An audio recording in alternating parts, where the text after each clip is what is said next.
আরে ভাই সরেন না, সরেন, আপনারা সরেন। লাগবে না, লাগবে না, সরেন সরেন, বহু করতেন।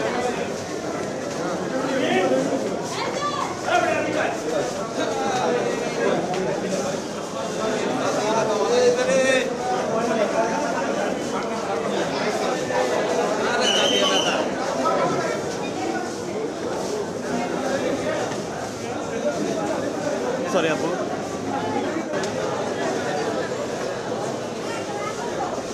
আজকে বাটারা 24/7/2025 এই মামলাটায় আজকে বিপদগামী সেনা মেজর সাদিকুল হক এবং তার স্ত্রী সুমাইয়া তাহমিদ জাফরিন এবং আদনান, এই দুজনকে সন্ত্রাস বিরোধী আইনের একটা ধারায় বিজ্ঞ আদালতে নিয়ে আসেন এবং আয়ু সাহেব 7 দিনের রিমান্ড চান।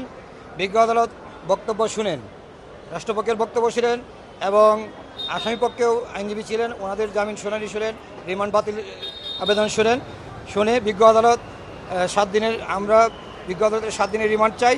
বিজ্ঞ আদালতে জাফরিন, সুমাইয়া তাহমিদ জাফরিন ওনাকে 5 দিনের রিমান্ড দেন এবং আদনানকে 7 দিনের রিমান্ড দেন।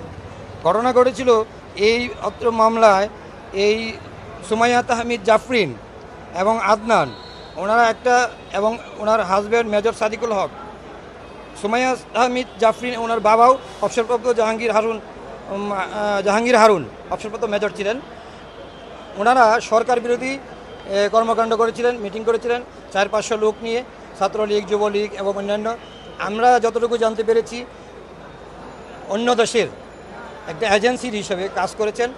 এই এজেন্সি হিসেবে কাজ করে ব্লক অপারেশন ঢাকা ব্লকের, এইটার মাধ্যমে বর্তমান সরকার, আমাদের যে জুলাই আন্দোলনের সরকার, এই 2000 এই হত্যা নিহত হয়েছেন এবং শহীদ হয়েছেন, ওনাদের বিনিময়ে যে রাষ্ট্র আমরা পেয়েছি, এটা এই সুন্দর একটা রাষ্ট্রকে নস্যাৎ করার জন্য এবং এই ডক্টর ইউনূসের সরকারকে মানে বেকায়দা পালনের জন্য, প্রতিহত করার জন্য এই বিগ জি নামক রেস্টুরেন্টে এই মিটিংটা করেন। গোয়েন্দা সংস্থারা ওনাদেরকে অ্যারেস্ট করেন এবং বিজ্ঞ আদালতে আজকে 7 দিনের রিমান্ড প্রার্থনা করেন। বিজ্ঞ আদালত শুনে 5 দিনের রিমান্ড মঞ্জুর করেন আর আদনানের 7 দিনের রিমান্ড নিয়ে ওনাদেরকে সুন্দর এবং যে উদ্ধার হয়েছে, যেগুলো মেশিনারি উদ্ধার হয়েছে, আলামত উদ্ধার হয়েছে, এগুলো দেখিয়ে ওনাদেরকে কী ঘটনা ঘটেছিল, কারা জড়িত ছিল, কেন ঘটেছিল, মাস্টারমাইন্ড কারা, কোন দেশের এজেন্সি তাদেরকে অর্থ যোগান দিয়েছে এবং কোন দেশের এজেন্সিগুলো তাকে অর্থ যোগান দিয়েছিল, কারা কারা এই সরকারের বিরুদ্ধে ষড়যন্ত্র করছে, এই তথ্য জানার জন্য আয়ু সাহেব প্রার্থনা করেছেন। বিজ্ঞ আদালতের সতর্কতার সহিত বলেছেন যে সতর্কতার সহিত ওনাদেরকে 5 দিন আর একজনকে 7 দিনের রিমান্ড মঞ্জুর করে। সুমাইয়া তাহমিদ জাফরিন উনি এসপি পরিচয় দিয়ে এই রেস্টুরেন্টটা ভাড়া নেন।